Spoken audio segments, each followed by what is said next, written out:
जी के बारे में आज हम सभी बहुत अच्छे से आप सब जानते भी होंगे। और आज मैं आपको कुछ और बता देती हूँ कि कैसे दादी जी को बाबा ने अपना रथ यूज़ किया। क्योंकि कहा ये जाता है दादी जी पिछले 3 जन्म से पवित्र थी। 8 साल की उम्र में ही वो बाबा के पास आ गई थी और उनसे जो दिव्यता की अनुभूति लोगों को होती थी, चाहे वो किसी भी धर्म का हो, किसी भी देश का हो, कोई भी आ जाए उनके सामने, सबको ऐसे लगता था कि जैसे हमें उनके सामने खड़े होकर ताकत मिल रही है। आप समझ रहे हैं? और एक बात और, जिन जिन डॉक्टर्स लोगों ने दादी जी का ट्रीटमेंट किया, जैसे डायबिटीज़ के अलग और जितने भी डॉक्टर्स थे अलग अलग, उन्होंने कहा कि भले ही पेशेंट तो वो थी, लेकिन उनका इलाज करके चार्ज हम होते थे, हमें ताकत मिलती थी। तो उन्होंने कहा कि हमारा बहुत सौभाग्य जो हमें दादी जी का ट्रीटमेंट करने की सेवा मिली, सौभाग्य प्राप्त हुआ। आप ये देखो ना, साक्षात भगवान का वो रथ, तो कितनी ताकत। कहते हैं कि कभी ऐसा लगता ही नहीं था कि कुछ है ना। भाई जी दरवाजा ना घेर दीजिए ऐसे बस। हाँ, तो आप सोचिए कि उन्होंने त्याग तपस्या कुछ और थोड़ी स्पेशल किया, बस जो चीज़ आपको बताई जाती है वही उन्होंने की। पर उन्होंने क्या है, सच्चे दिल और साफ दिल से की। हम लोग क्या करते हैं ना, हम लोग कमी कर जाते हैं। भगवान से तो सच्चे रहें, उसके साथ तो साफ रहें कम से कम, ठीक है। तो दादी जी की आज्ञाओं को बाबा ने जो बताया दादी जी को, और जो दादी जी ने हम बच्चों को समझाया, चाहे जैसी भी आत्माएं थी, सबको बड़े प्यार से चलाती, बड़ी नम्रता, बड़ा साफ दिल, स्वच्छ दिल, ठीक है। और भी उनके बारे में बहुत सारी चीज़ें हैं जो उनकी विशेषताएं थी, वो सब जो मधुबन से आई हैं वो मैं आपको ग्रुप में भेज दूँगी, ठीक है। तो मुरली के बाद सभी दादी जी को श्रद्धांजलि देंगे। ये नीचे फूल रखे हैं। दादी जी देखिए कहाँ कहाँ सेवा के लिए जाती थी, कोई जगह ऐसी नहीं थी कि जहाँ वो सेवा के लिए नहीं गई हो, ठीक है। तो मुरली के बाद सभी दादी जी को श्रद्धांजलि देंगे। उसके बाद हम प्यारे बाबा को भोग स्वीकार कराएंगे। दादी जी को भी स्मृति में रख करके उनको भोग स्वीकार कराया जाएगा। जो भी कोई आए दरवाजे का ज़रा ध्यान रखे, क्योंकि हवा चल रही है ना, तो दरवाजे फिर आवाज़ करेगा तो डिस्टरबेंस क्रिएट ना हो, ठीक है। तो चलिए सुनते हैं आज 22 तारीख के मीठे बाबा के महावाक्य। तो आज बाबा बोले, मीठे बच्चे, बाप को ज्ञानी तो आत्मा बच्चे ही प्रिय है। भगवान ने क्या कहा, मुझे कौन प्रिय है? ज्ञानी तो आत्मा बच्चे ही प्रिय हैं। इसीलिए बाप समान मास्टर ज्ञान सागर बनो। इसीलिए क्या करना है, बाप समान मास्टर ज्ञान सागर बनना है। मतलब भगवान हमसे कहते हैं, बच्चे जितना तुम ज्ञान योग में बिजी रहोगे ना, उतना ही मेरे प्रिय हो। जैसे कि कोई ज़्यादा बातों में बिजी रहता है तो उसको वैसे ही लोग पसंद आते हैं। तो इसी तरह से भगवान को प्रिय वो बच्चे हैं जो ज्ञान और योग में मस्त रहते हैं, ठीक है। तो प्रश्न बाबा ने पूछा, कल्याणकारी युग में बाप सभी बच्चों को कौन सी स्मृति दिलाते हैं? ये जो समय है ना, ये कल्याणकारी है। इस समय में किसी का कुछ बुरा हो ही नहीं सकता, और उसमें भी खास वो लोग जो ज्ञान में चलते हैं। आप समझ रहे हैं? जिन्होंने बाबा का ज्ञान ले रखा है, जिन्होंने ये ज्ञान धारण कर रखा और अपने जीवन में उसको इम्प्लीमेंट करते हैं, उनके साथ कुछ गलत हो ही नहीं सकता। बस उनको ये बात स्वयं को याद दिलाने की जरूरत है। जैसे आप भूल गए ना कि आपको कौन साथ दे रहा है, वहीं से कल्याण शुरू हो जाएगा। इसीलिए आप किसी भी हाल में ना भूलें कि आपके साथ कौन है। शिव बाबा है। आपका तो अकल्याण हो ही नहीं सकता। आपके साथ तो चाहे दुनिया लाख बुरा चाहे, आपका कुछ गलत नहीं हो सकता, इसलिए ध्यान रखना। तो बाबा ने का आंसर है, बच्चे तुम अपना घर छोड़े 5000 वर्ष हुए हैं, तुमने 5000 वर्ष में 84 जन्म लिए। अब ये अंतिम जन्म है, वानप्रस्थ अवस्था है, इसीलिए अब घर जाने की तैयारी करो, फिर सुखधाम में आएंगे। मतलब बाबा ने कहा, बच्चे थोड़ा सा समय रह रहा है, तुम में कितना टाइम हो गया मेरे से बिछड़े हुए, अब तुम वापस याद करो कि तुम कहाँ से आए थे, ठीक है। भलग्रस्त में रहो, लेकिन इस अंतिम जन्म में पवित्र बन बाप को याद करो। ये जो फोन है ना, ये अंदर दे दो आप बेबी को, आप में नाम दे, हाँ ठीक है। तो क्या कहा, नहीं वो रखा, भलग्रस्त व्यवहार में रहो, लेकिन इस अंतिम जन्म में पवित्र बन बाप को याद करो। तो गीत है महफिल में जल उठी क्षमा परवानों के लिए। तो कौन क्षमा है, कौन परवाने हैं? हाँ, हम बच्चे जो है ना भगवान के परवाने हैं। ओम शांति। बच्चों ने ये समझा ना कि भगवान एक है, गॉड इज वन। क्या कहा जाता है? भगवान एक है, गॉड इज वन। सभी आत्माओं का पिता एक है, उनको परम पिता परमात्मा कहा जाता है। सृष्टि का रचयिता एक है, अनेक हो ही नहीं सकते। भगवान एक है, सृष्टि का रचयिता एक है, अनेक नहीं हो सकते, किसी भी कीमत पे नहीं हो सकते। ठीक है, जैसे कि कोई भी मनुष्य अपना बाप नहीं बन सकता, बाप जैसा बन सकता है। ठीक है, तो भगवान हम कभी नहीं बन सकते, हम भगवान के जैसे बन सकते हैं। इस सिद्धांत अनुसार मनुष्य अपने को भगवान कहला नहीं सकते। अभी तुम ईश्वरीय सर्विस के निमित्त बने हो। ईश्वर नई दुनिया स्थापन कर रही है, जिसको सतयुग कहा जाता है। उसके लिए तुम लायक बन रहे हो। बाबा ने कहा, बच्चे सतयुग की दुनिया के तुम लायक बन रहे हो।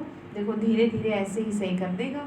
आप स्वयं अब समझते तो होंगे ना, पहले आप कैसे थे और अब कैसे हो रहे हो। पहले भी आप ही थे और अब भी आप ही हो। ठीक है ना, कितना आपका मन शांत हो गया, कितने आपका जीवन बदल गया। तो वो किसने किया? वो भगवान के पास बैठने से हुआ है। जैसे कि प्यार में कहते हैं ना, बहुत ताकत है। प्यार से आप किसी से कुछ भी करा लो। तो हमें जो मिला है वो क्या मिला है? भगवान का प्यार मिला है। तो बाबा ने कहा कि बच्चे देखो, सतयुग में कोई पतित नहीं रहते, अभी तुम पावन बन रहे हो। कहते हैं पतित पावन मैं हूँ और तुम बच्चों को श्रेष्ठ मत देता हूँ कि मुझ अपने निराकार बाप को याद करने से तुम पतित तमो प्रधान से पावन सतो प्रधान बन जाएंगे। याद रूपी योग अग्नि से तुम्हारे पाप नाश हो जाएंगे। साधु आदि तो कह देते हैं ईश्वर सर्वव्यापी है, मतलब भगवान सब जगह है। बाबा ने कहा, एक तरफ कहते हैं भगवान एक है, फिर यहाँ तो अपने को भगवान कहलाते हैं। श्री श्री 108 जगत गुरु कहलाते हैं। देखा ना आपने, कितने कितने नाम टाइटल दे देते हैं। बाबा ने कहा, जगत का गुरु तो केवल एक ही है। सारे जगत को पावन बनाने वाला एक परम पिता परमात्मा सारी दुनिया को दुखों से लिबरेट करता है, छुड़ाता है। बाबा ने क्या कहा, सारी दुनिया को दुखों से मैं ही छुड़ा सकता हूँ, और तभी छूट पाओगे जब अपने को उसका बच्चा समझोगे। और कोई उपाय नहीं है। आप स्वयं को ये मान लो कि आप किसी के हो, और वो कौन है? वो शिव बाबा है, वो सारी दुनिया का मालिक है। वो तभी तो छुड़ाएगा ना आपको। जैसे कि जब बच्चा जन्म लेता है, जब तक माँ नहीं कहता तो माँ को अच्छा नहीं लगता। जब वो पहला अक्षर माँ बोलता है तो माँ को सुकून मिलता है। तो ठीक इसी तरीके से जब बाबा हम कहते हैं ना, तो बाबा को भी सुकून मिलता है। मतलब बाबा को भी अच्छा लगता है कि देखो ये मेरे बच्चे। जैसे कि कल जब मैं SHO को कोर्स करा रही थी, तो उन्हें मैंने एक ही बात सिखाई। मैंने कहा, आप कुछ मत कहना, बस भगवान को ये कहना कि जब कहीं किसी मुसीबत में फंस जाओ, हालांकि उन्हों का काम ऐसा है कि वो लोगों को मुसीबत से निकालें, लेकिन वो भी तो इंसान है, कहीं तो फंस ही जाएंगे वो भी। तो इसीलिए कभी भी कहीं फंस जाओ तो सिर्फ एक बात याद रखना। क्या याद रखना है आपको? अब आप भी सुन लो ध्यान से, मेरा बाबा मेरा साथी आ जाओ। बस क्या बोलेंगे? आ जाओ। वो बंधा हुआ है आने के लिए, वो आएगा। और मैं आपसे ना गारंटी करती हूँ इस बात की, मैं आपसे गारंटी करती हूँ, अगर आप सच्चे मन से बुलाएंगे, आप कैसी भी दुख दुविधा में हैं, बस एक बार बुला लेना और वो ऐसे आ जाएगा कि मतलब चमत्कार को फिर नमस्कार होगा। पर आपके साथ ना कंडीशन एक है, आपका ना जो प्यार है ना वो सच्चा होना चाहिए। आप समझ रहे हैं? सच्चा प्यार चाहिए, भगवान को दिखावे का नहीं चाहिए। दुनिया वालों की तरह नहीं, मुंह में राम समझ रहे हैं आप जैसे भी हो ना, भले छुरी रखो, लेकिन भगवान के साथ वैसे ही रहो। फिर भगवान के साथ तो अच्छे बन के रहो। हाँ, नहीं, भगवान के साथ भी यही शो करो कि हाँ देखो मैं तो ऐसा ही हूँ। फिर वो अपने आप आपको ठीक कर देगा। ये फोन ना आप मुझे यहाँ रख दो, मैं इसको बंद कर दूंगी, इसका अलार्म बजे जा रहा है। तो बात समझ में आ रही है आपको? भगवान को क्या करेंगे? हाँ जी, भगवान को साथ रखेंगे, साथ बुलाएंगे ना, मतलब समझ रहे हैं आप? ठीक है, सच्चे दिल से, प्यार से, बस आप आ जाओ, देर ना करो अब। तो फिर बाबा ने कहा कि बच्चे देखो, सब पुकारते भी हैं, क्या कहते हैं, सब भगवान को पुकारते हैं ना, सब पुकारते हैं भगवान को कि हे भगवान आओ, आके हमारे दुख हरो। पावन दुनिया में है, बाबा ने कहा सब पतित हैं, पावन दुनिया में होंगे यथा महाराजा महारानी तथा प्रजा। सतयुग में तुम पूज्य महाराजा महारानी होते हैं, फिर भक्ति मार्ग में पुजारी बन जाते हैं। सतयुग में तो महाराजा महारानी है ना, उनकी जब 2 कलाएं कम हो जाती हैं तो राजा रानी कहा जाता है। बाबा ने कहा ये सब बातें डिटेल की है, नहीं तो 1 सेकंड में जीवन मुक्ति मिले। मतलब सतयुग के बाद कैसे हम नीचे कला उतरते हैं, इसके बारे में बाबा समझा रहे हैं। फिर बाबा ने कहा बाप समझाते हैं भल गृहस्थ व्यवहार में रहो, परंतु ये अंतिम जन्म पवित्र बनो। भगवान नहीं कह रहा आप सब छोड़ छाड़ के बैठ जाओ, उसको क्या करना आप बताओ, आपको सारे काम छुड़वा के वो करेगा क्या आपका? किसी को आपसे कुछ काम करवाना हो तो आपको एक तरफ बिठाएगी, आपको तो उससे कुछ, उसको तो कुछ नहीं कराना, उसको बस एक काम करवाना है, वो कौन सा? अपने जीवन को उदाहरण बनाना है। ठीक है, सब अपना अपना मास्क लगा ले। तो कहा कि अब वानप्रस्थ अवस्था है, वानप्रस्थ व शांति धाम एक ही बात है। यहाँ आत्माएं ब्रह्म तत्व में रहती हैं, जिसको ब्रह्मांड कहते हैं। वास्तव में आत्माएं कोई अंडे मिसल नहीं, आत्मा तो स्टार है। बाबा ने समझाया जो भी आत्माएं हैं इस ड्रामा में एक्टर्स हैं।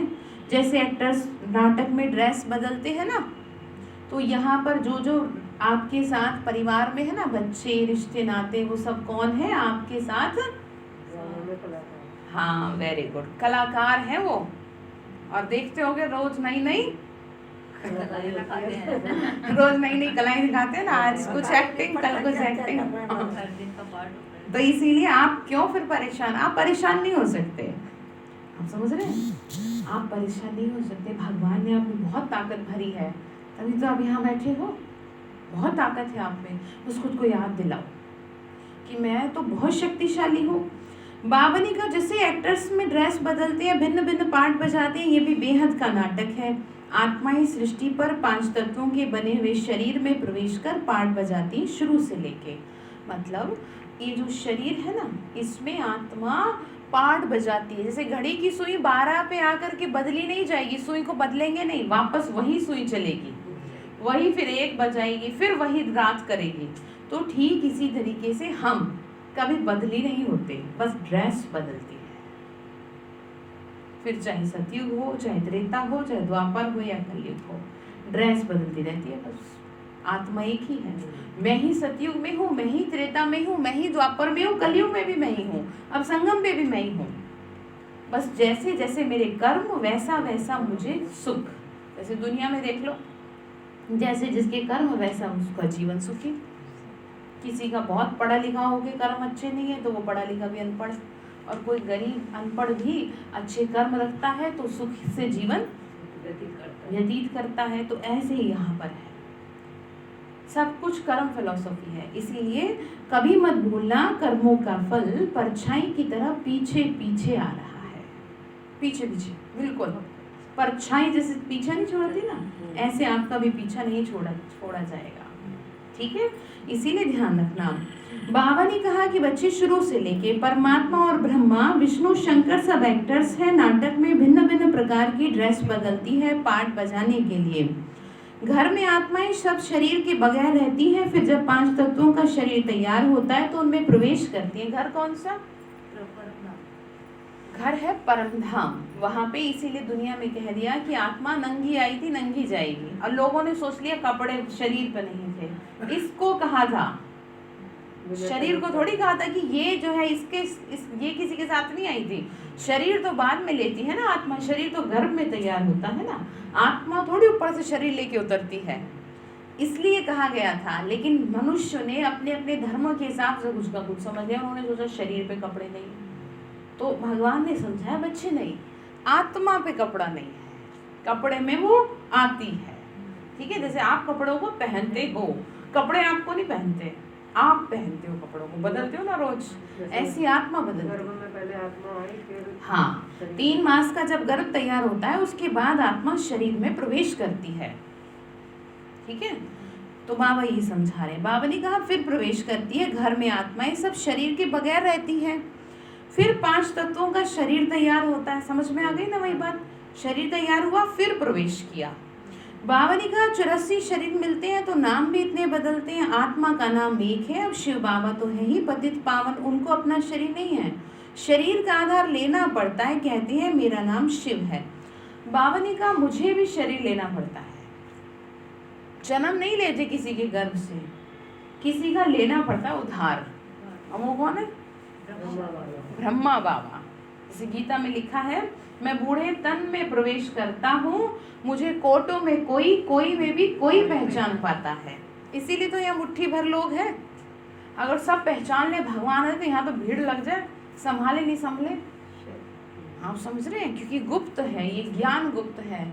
इसीलिए गीता में ये भी लिखा है कि मेरे जो कर्म है ना वो किसी को दिखाई नहीं देंगे। जैसे कि यहाँ ब्रह्मा कुमारी संस्था में भगवान के कर्म किसी को दिखाई नहीं दे रहे। सब कुछ बदल रहा है, दिनों दिन, हर दिन बदल रहा है। लाखों लोगों का जीवन बदल रहा है, लेकिन किसी को कानों कान ये खबर नहीं हो रही कि ये कैसे हो रहा है, फिर कौन बदल रहा है। जैसे कई लोग हमसे कहते हैं कि मतलब ये आपके गुरु हैं, आप इनको याद करते हैं, तो हम समझाते हैं हम किसी को नहीं याद करते, हम सिर्फ ज्योति स्वरूप को याद करते हैं। समझ रहे ना, हम भगवान से पिता के रूप में बात करते हैं। आप भगवान से भगवान और हम पिता और बच्चे जैसा संबंध तो दुनिया में कोई भी अच्छा नहीं है। जो प्यार होता है ना पिता का बच्चे से, उसके लिए तो शब्द नहीं है। तो वही चीज है यहाँ पर भी।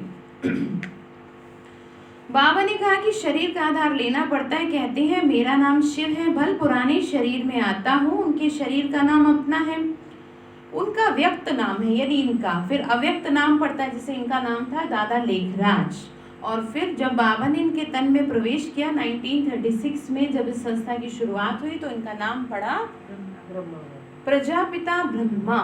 आज भी कई लोगों को बोलना नहीं आता, कई लोग प्रजापति कह देते हैं, तो प्रजापति नहीं है, प्रजापिता है, यानी प्रजा के पिता। ठीक है, जो दिखाया ना ब्रह्मा मुख से ब्राह्मण निकले, तो ब्राह्मणों के पिता। ब्राह्मण कौन से? जिसने ज्ञान प्राप्त किया, ये वो जो ब्राह्मण कहलाया, उनके पिता। ठीक है, तो बाबा ने कहा कि बच्चे फिर नाम पढ़ा ना, एक धर्म वाला दूसरे धर्म में जाता है तो नाम बदलता है। तुम भी शूद्र धर्म से बदल ब्राह्मण धर्म में आए हो तो नाम बदला है। तुम लिखते हो थ्रू शिव बाबा, थ्रू ब्रह्मा, यानी हमें जो ये ज्ञान प्राप्त हुआ इनके थ्रू हुआ।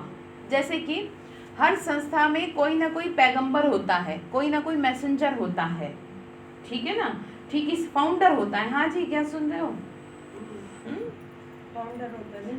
फाउंडर होता है, संस्थापक होता है। तो ठीक इसी तरीके से यहाँ का भी फाउंडर कौन थे? ये थे। लेकिन हम इन्हें याद नहीं करते, हम याद करेंगे ज्योति स्वरूप को, क्योंकि इन्होंने भी तो उनसे वर्षा लेना है। ठीक है, जैसे मैंने कल बताया था ना कि कई लोग अपने बच्चों को क्रैच में छोड़ देते हैं और कई खुद पालते हैं। जो क्रैच में छोड़ देते हैं अपने बच्चों को, तो प्यार किससे हो जाता है बच्चों का? क्रैच वालों से हो जाता है। जहाँ लोग ऑफिस जाते हैं, माँ बाप तो सुबह को मिलेंगे, रात को मिलेंगे, फिर सुबह होगी, फिर क्रैच वालों के साथ पालेंगे वो। तो ये जो धर्म स्थापक है ना, ये सब कौन है? ये क्रैच वाले हैं। हम जब दुखी हुए ना, तो इन्होंने हमें सहारा दिया, तो इसीलिए हमें तो यही अच्छे लगते हैं, लेकिन हम अपने पिता को भूल गए उसको। अब देखो, चाहे पालना कोई भी करे, लेकिन माँ बाप को थोड़ी भूला जा सकता है।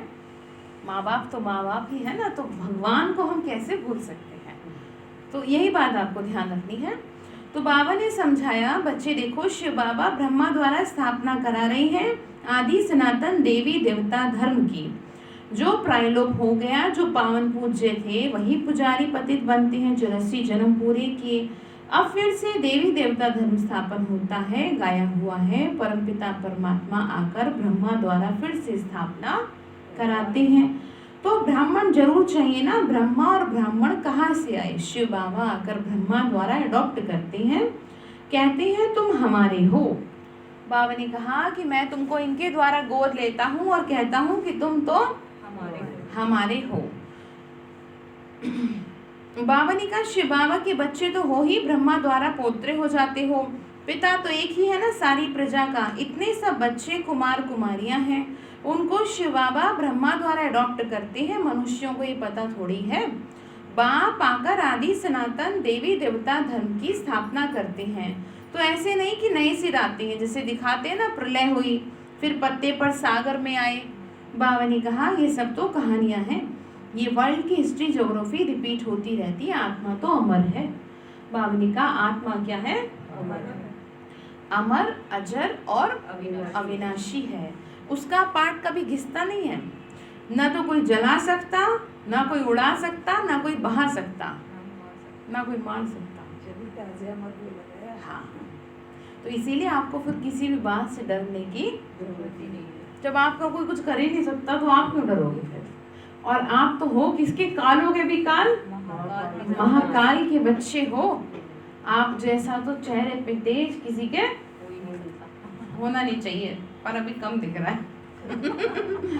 आप समझ रहे हो? जैसे जितना जिससे प्यार होता है ना, तो वो चेहरे पे दिखता है, तो आपके चेहरे पे भी तो दिखे महाकाल से आपने प्यार किया है। लोग सुनेंगे तो हंसेंगे और कहेंगे पागल हो गए, तो कैसी बातें कर रही है। अब वो क्या जाने कि हम तो उनके बच्चे हैं, हम भगवान को भगवान नहीं पिता कहते हैं और सीधी सीधी बात करते हैं, इसीलिए हमें किस बात का डर? अब पिता से कोई बच्चा डरेगा? वो तो खेलेगा कूदेगा उसकी गोदी में, मजे करेगा। तो हम तो रोज खेलते हैं, रोज सुबह उठते हैं, हमारी सारी दिनचर्या उसके साथ रहती है, तो हम उससे क्यों डरे? फिर डरेंगे एक चीज के लिए, किस चीज के लिए समझते हैं ना? पाप कर्म के लिए। बाबा मेरे से कोई गलती ना हो जाए, मेरे प्राण निकल जाएं, पर कभी कोई पाप ना हो, मुझे कुछ नहीं चाहिए, बस मुझे क्या दिए रखना? बस आपने अपना बनाया है ना, तो किसी दूसरे की वजह से मेरे बुद्धि ना खराब हो जाए, क्योंकि वातावरण बाहर ऐसा है। आपके घर में लोग एक दूसरे को क्या क्या करते हैं, नीचा दिखाने के लिए क्या क्या नहीं करते। रोज नई नई पॉलिटिक्स चलती है घरों में, पर उसकी वजह से आप अपना रजिस्टर खराब मत करना, क्योंकि भगवान उसका ब्याज सहित ले लेगा, फिर आपसे अलग हिसाब लेगा, तो आपको मुश्किल पड़ जाएगी। ठीक है, तो ध्यान रखेंगे ना। बाबा ने ये समझाया। बाबा ने कहा हर एक को अविनाशी पाठ मिला हुआ है। बाप कहते हैं भक्ति मार्ग में भक्त जिस जिस भावना से भक्ति करते हैं वैसा उनको साक्षात्कार कराता हूँ। कोई को हनुमान का, कोई को गणेश का।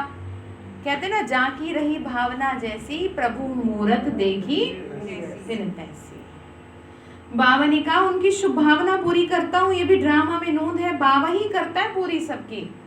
आप समझ रहे हैं?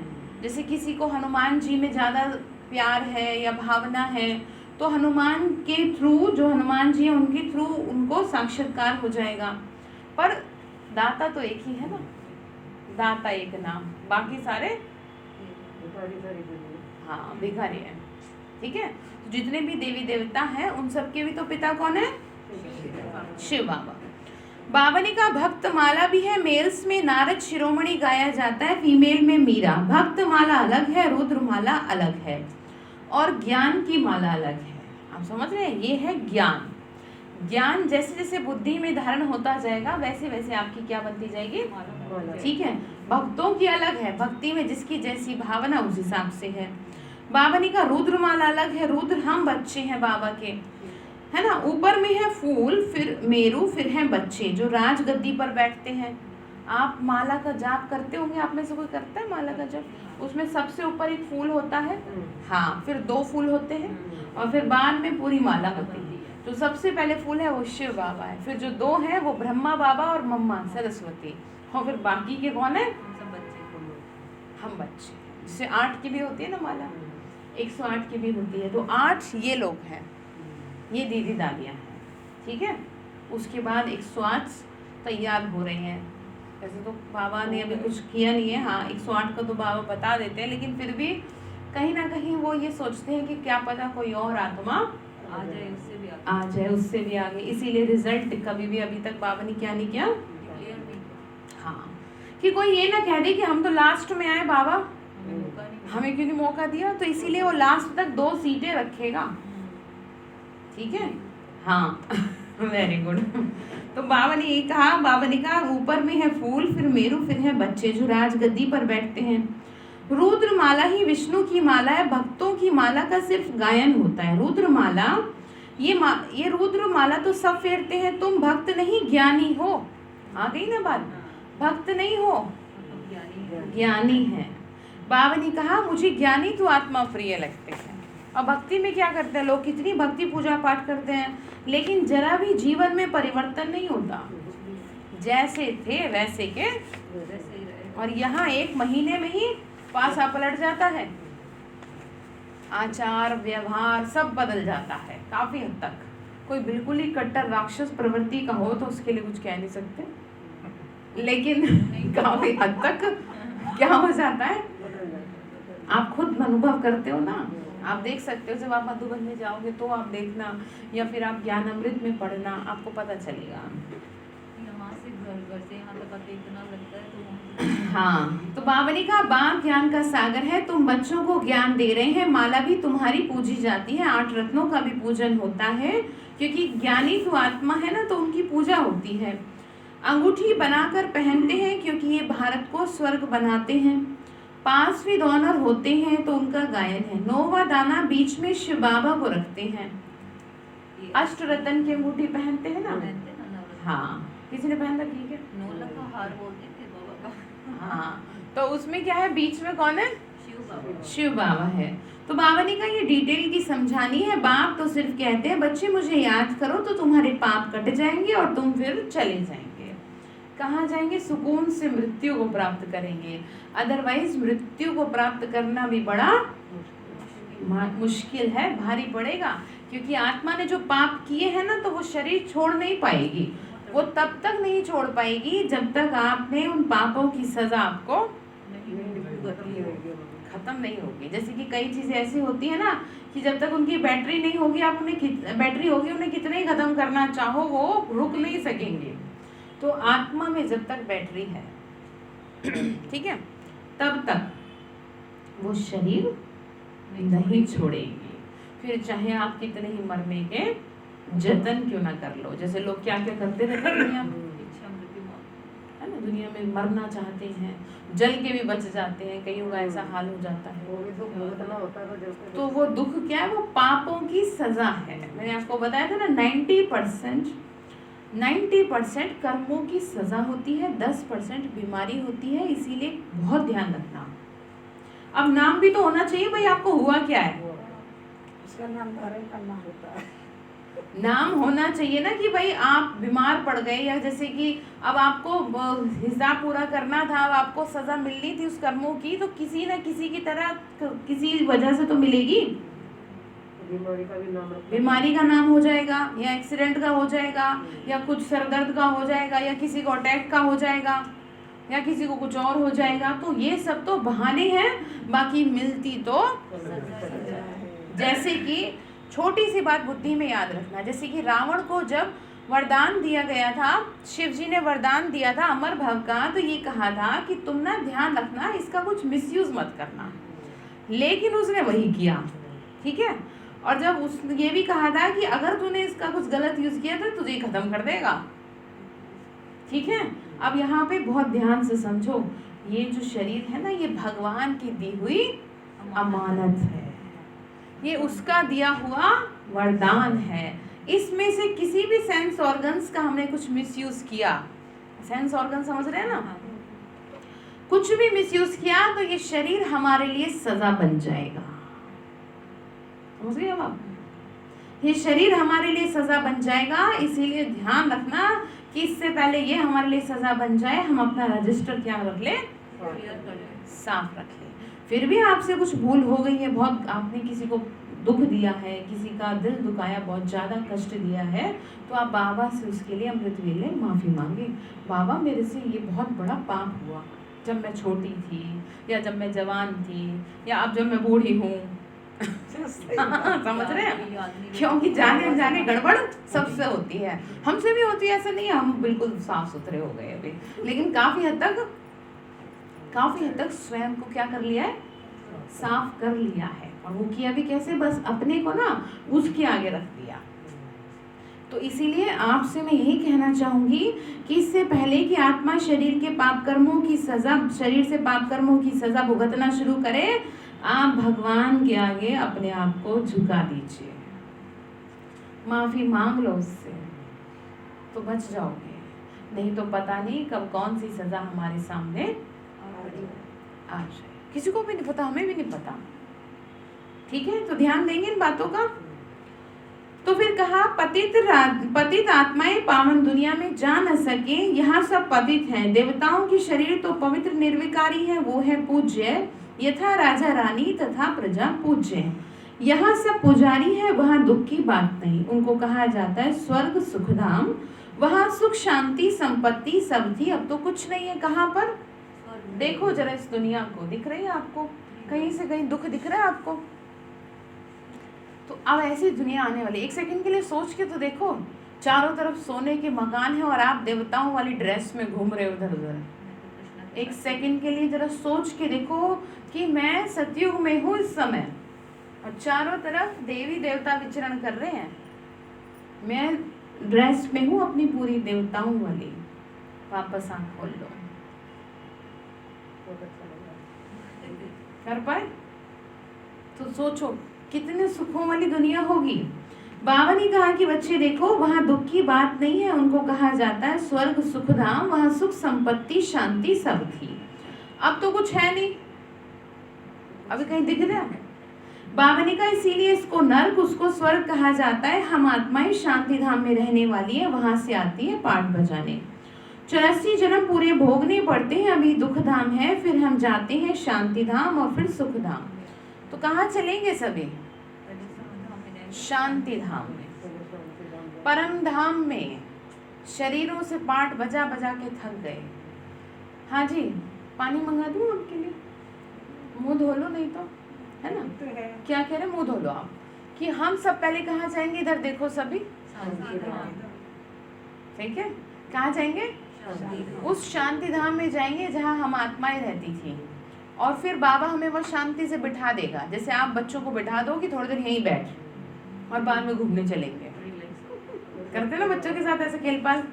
तो बाबा भी हमारे साथ ऐसे करेगा, बिठा देगा, थोड़ा टाइम रुकेगा, चलो यहाँ चल छोड़ देता हूँ तुम्हें और अपने खुश रहना, ठीक है? इस समय जो आप उसकी आज्ञाओं का पालन करेंगे ना, उस चीज का इनाम आपको दिया जाएगा, 21 जन्मों का सुख। जैसे आपका बच्चा जब आपकी हर बात माने तो खुश होकर पता नहीं आप क्या दे दो उसे, और वो कुछ ना माने, वो झूठ मूठ भी कहते रहे कि नहीं मम्मी मुझे आपसे बहुत प्यार है, तो आप क्या करोगे? क्या कहोगे? ढोंग ना, रहने दो, कहोगे ना कि प्यार है तो कहना मानो। अब भगवान से आपको प्यार है तो आपको उसका, और अगर आप कहते हो नहीं जी हमें प्यार तो बहुत है, बस हम बात नहीं मान सकते हैं जी, तो ढोंग हो गया।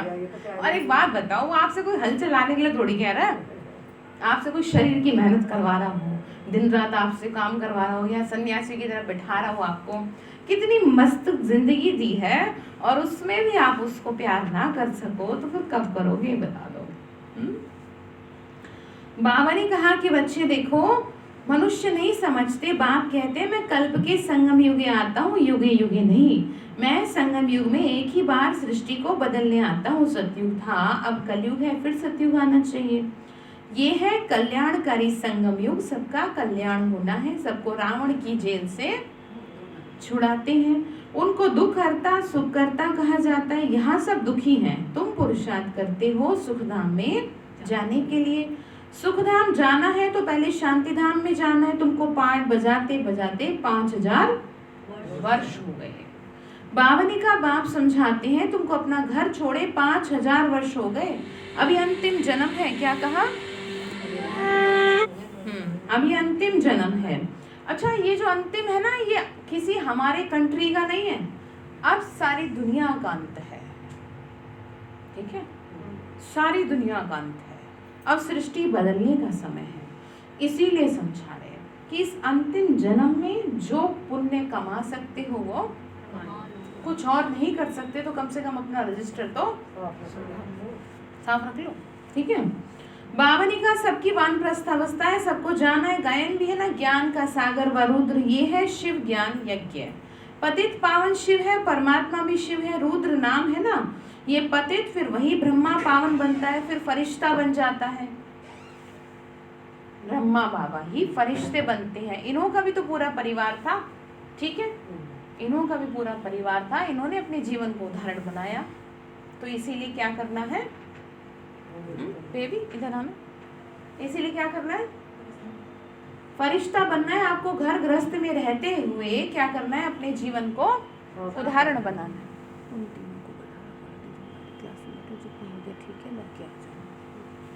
ठीक है। तो बाबा ने कहा रुद्र नाम है ना, तो बाबा ने कहा फरिश्ता बन जाता है। जो सूक्ष्म वतन में दिखाते हैं वो दूसरा ब्रह्मा नहीं है, ब्रह्मा एक है। यह व्यक्त, यह व्यक्त, वह अव्यक्त। बाबा ने क्या कहा, ये संपूर्ण पावन हो जाएंगे तो सूक्ष्म वतन में देखेंगे।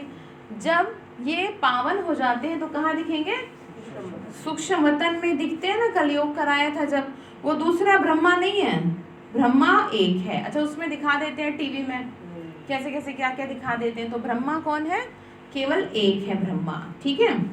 तो बाबा ने कहा ये संपूर्ण पावन हो जाएंगे। फिर बाबा ने कहा वहां हड्डी आदि तो होती नहीं, सूक्ष्म वतन में क्या नहीं है, लाइट का शरीर है। लाइट के शरीर से मतलब समझ रहे हैं, हाँ, जैसे कि प्रकाश का शरीर है। जैसे आपने देखा होगा, जैसे कि फरिश्ता देखा है ना आपने, फरिश्ता होता है ना, जैसे देखो फरिश्ता पीछे लगा हुआ है, लाइट के शरीर में होता है। हर किसी के शरीर के अंदर फरिश्ता होता है, ठीक है। फरिश्ता मतलब जैसा ये शरीर होता है वैसा ही प्रकाश का भी एक और शरीर होता है। बाबा ने कहा कि बच्चे देखो वहाँ हड्डी आदि नहीं होती, वहाँ इशारों से बात होती है, आवाज नहीं होती। बाबा ने समझाया जिस आत्मा को शरीर नहीं मिलता तो भटकती रहती है। देखो आगे बात समझ में। और सबसे ज्यादा भटकती तब है जब वो आत्महत्या कर लेती है, जब बिना मौत के कोई मर जाए ना, आप समझ रहे, बिना समय के। जैसे कि यंगस्टर्स, जवान की मौत हो गई, बच्चा अभी थोड़े दिन बड़ा हुआ तो मौत हो गई, अकाल मृत्यु हो गई, है ना। तो क्या होती है फिर वो भटकती रहती है। उनको फिर भूत कह देते हैं, जब तक शरीर ना मिले तब तक तो भटकती रहेगी ना। और भूत वूत थोड़ी कुछ होता है, वो तो क्या है बात, हाँ जी, क्या है बात, फरिश्ता है। शरीर नहीं मिला, अंदर से कुर्सी ले लो आप, शरीर नहीं मिला तो आत्मा भटकती रहती है, ठीक है। आत्मा भटकेगी अगर उसे, तो इतना आप ध्यान रखेंगे ना इस बात का। और थोड़ा सा और ध्यान रखिए, बुद्धि को ना जब यहाँ बैठ के मुरली सुनते हैं ना तो क्या रखें, हाँ, कौन आ रहा है, कौन क्या कह रहा है, कोई दरवाजा खोल रहा है, तो आपकी बुद्धि फट से कहाँ जाती है, ये स्वयं पे कंट्रोल आपको यहीं से कर लेना है। क्योंकि फिर मधुबन में आप अगर ऐसे इधर उधर देखेंगे ना तो सब ये कहेंगे कि पता नहीं ये इनकी टीचर बहन कौन है जो ऐसों को लेके आई है कि जिनकी बुद्धि बार बार बाहर जा रही है। तो आप समझ रहे हैं, देखो आप समझाना तो पड़ेगा ही ना, इसमें बुरे मानने वाली ये तो समझाऊंगी ना आपको। और ये ना सबसे बड़ी बात है कि आप ना स्वयं पे कंट्रोल करना सीख रही है। यहाँ की बात नहीं है, आपके घर की भी बात है। अगर आप बाबा को याद करने बैठे हो ना तो फिर आपकी बुद्धि ना जानी नहीं चाहिए बाहर। आप खुद को लगाम दो कि मैंने 5 मिनट भगवान के लिए निकाले और उसमें भी मेरा मन कहाँ कहाँ जा रहा है, इधर उधर घूम रहा है, तो खुद को चमाट लगाओ। क्योंकि अभी 10 दिन भी प्रैक्टिस कर लोगे तो वो जो चीज़ आपको वहाँ से मिलनी है ना वो मिल पाएगी। नहीं तो भटकी हुई बुद्धि से वहाँ जाओगे तो वहाँ पे भी क्या होगा, फिर भटकती रहेगी आपकी बुद्धि। बुद्धि का ही तो खेल है, ठीक है। तो अपनी, इसी को कहते हैं अपनी कर्मेंद्रियों पे कंट्रोल, इन आँखों पे कंट्रोल। ऐसे बैठे रहो फरिश्ता बनके कि अगर कोई नया आए तो उसको ऐसे लगे कि जैसे वो सचमुच में कौन बैठे हैं, ठीक है। तो ध्यान रखना। फिर बाबा ने कहा कि बच्चे देखो जब तक शरीर ना मिले तो भटकती है, कोई अच्छी होती है कोई बुरी होती है। अब उसी को क्या कहते थे, भूत। वो तो थोड़ी कुछ भूत भूत कुछ नहीं होता। आत्मा को शरीर नहीं मिल रहा तो वो भटक रही है बस, और जैसे ही शरीर मिल जाएगा भटकना बंद। जैसे लोग डरते हैं ना, सोचते हैं, आपको कभी भी डरने की जरूरत नहीं है। आपको अपने आप को शक्तिशाली बनाने की जरूरत है। आपको जब ये अभ्यास होगा, मैं आत्मा मास्टर सर्वशक्तिवान हूँ, तो आपसे ऑरा ऐसा क्रिएट रहेगा कि कोई भी आपको क्या नहीं कर पाएगी, बुरी आत्मा छू भी नहीं पाएगी, टच भी नहीं कर पाएगी। ठीक है, वो ज्ञान का सागर है, तो जरूर समझाएंगे ना। 1 सेकंड में जीवन मुक्ति, अल्फ और बे को याद करो तो सेकंड में जीवन मुक्ति का वर्षा मिल जाएगा। कितना सहज है, नाम ही है सहज राजयोग। तो कहा बाबा ने फिर आगे, वह समझते हैं भारत का योग यह था, परंतु यह वह सन्यासियों का योग है। ये तो बिल्कुल सहज है ना। योग माना याद, योग माना याद, याद मतलब जोड़। जैसे कि आप 1 सेकंड के लिए परम धाम में देखो बाबा को, 1 सेकंड बस जोड़ लो खुद को, खुली आंखों से भी देख सकते हो। जोड़ लिया खुद को महाज्योति से, जैसे बीच में हमारे तार है, सफेद रंग की तार है जो हमें जोड़ती है सीधा परम धाम में। वापस बुद्धि ले आओ। कर पाते हैं, कर पाए भाई जी? आप समझ गए इसको क्या कहते हैं? कनेक्शन। आप समझ रहे हैं? जैसे कि वो पतंग का वो होता है ना, सफेद धागा जो होता है, उसे पतंग उड़ाते हैं डोर से।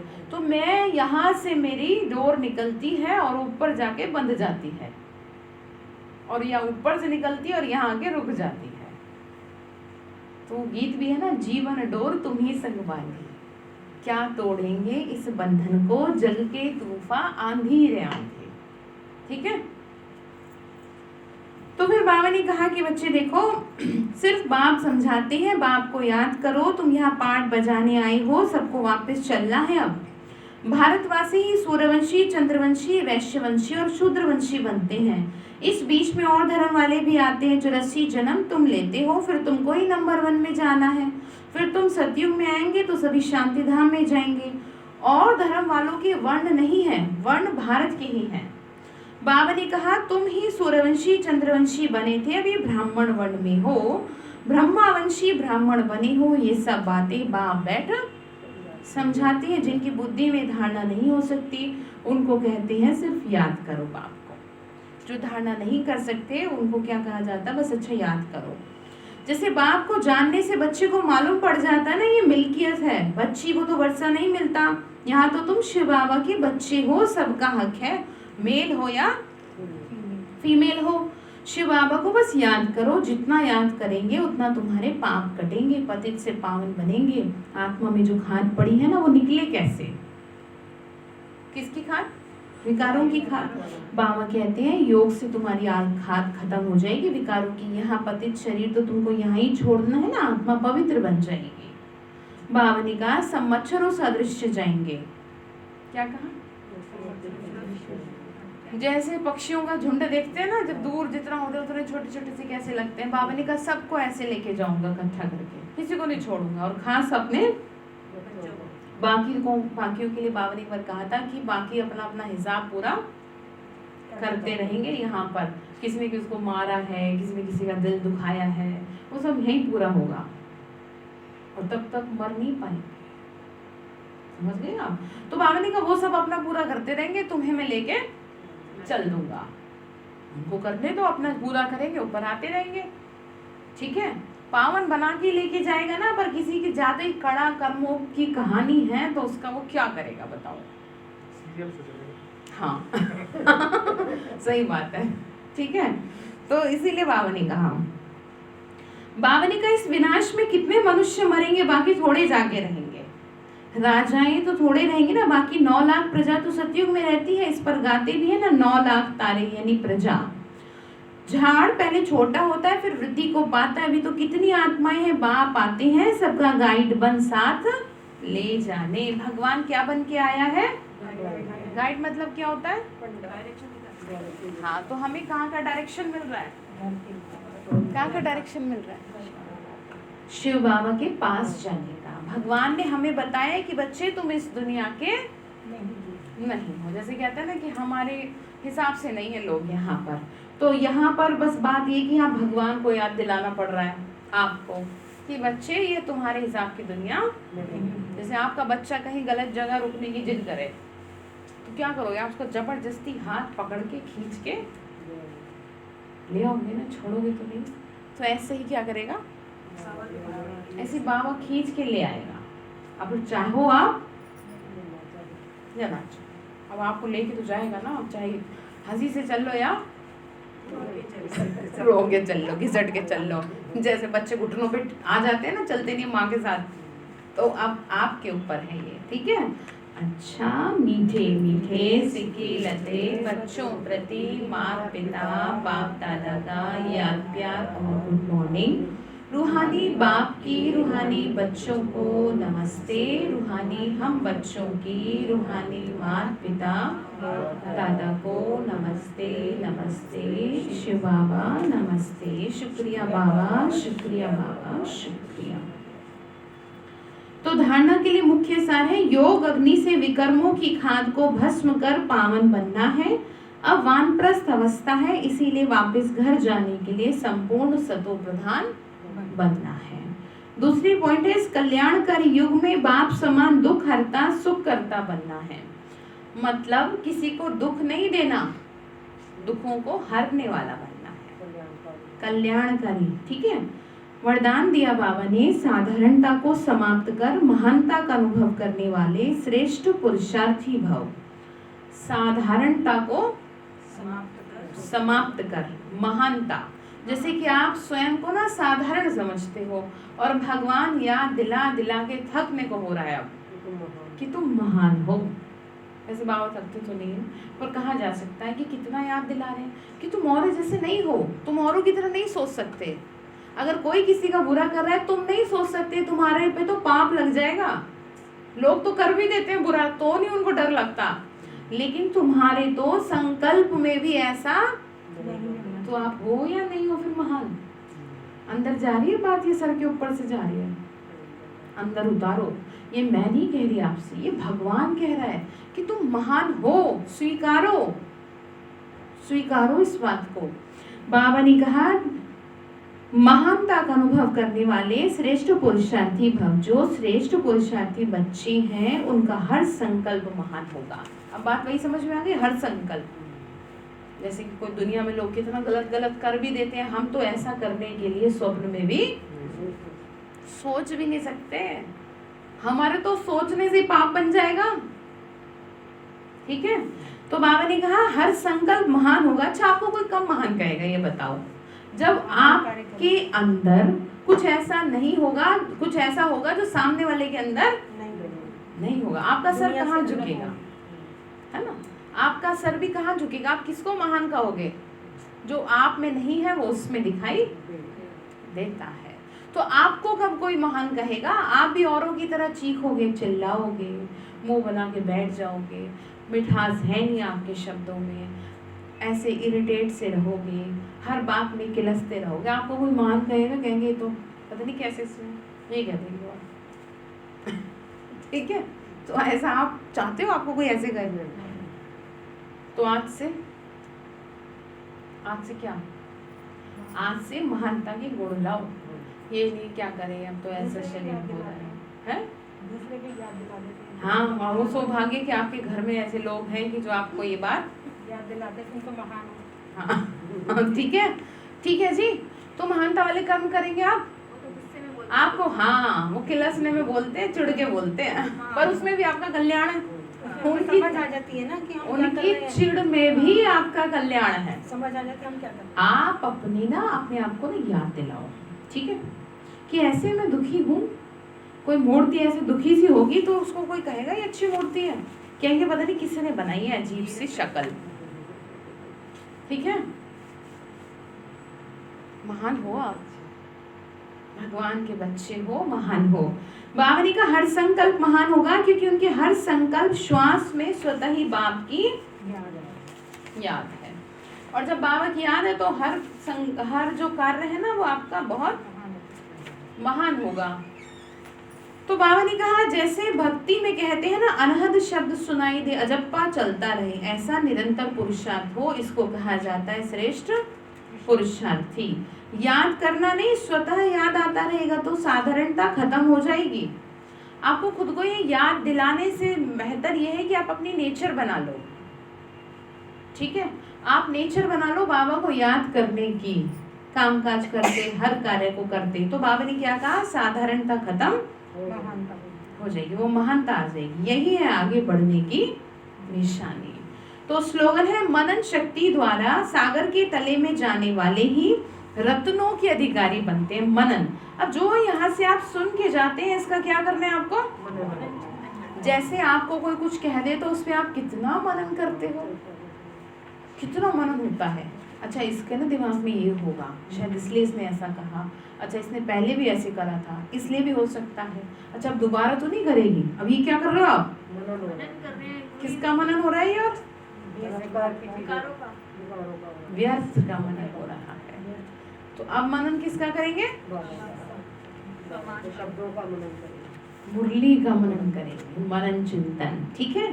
तो हेडलाइन है, मीठे बच्चे, बाप को ज्ञानी तो आत्मा बच्चे ही प्रिय हैं, इसीलिए बाप समान मास्टर ज्ञान का सागर बनो। अच्छा, ओम शांति। तो आज आपके लिए जो होमवर्क बाबा ने दिया, वो कौन सा होमवर्क दिया, आपको क्या करना है, महानता के गुण धारण करेंगे ना, हैं जी, नहीं करेंगे या करेंगे ना, औरों जैसे नहीं, आपको औरों से अलग। भले आपने वस्त्र वैसे पहन रखे हैं, आप बाहर की दुनिया में रहते हो, कामकाज भी वही करते हो, लेकिन आपका जीवन औरों जैसा नहीं है, आपकी सोच औरों जैसी नहीं है। आप तो देखो कितने, आपको तो ऐसी कोई समस्या नहीं है। अब जो जिनको कोर्स करा रही हूँ एसएचओ को, उनके तो सर में कितने झमेले, कितनी गलत चीज़ों से उनको, वो तब सोच रहे हैं कि मैं क्या करूँ, भगवान को प्राप्त कर लूँ। और आपको तो ऐसी कोई, आप तो अपने घर को ही संभालने में ऐसे सोचते हो कि जैसे पता नहीं क्या सजा सी हो रही है।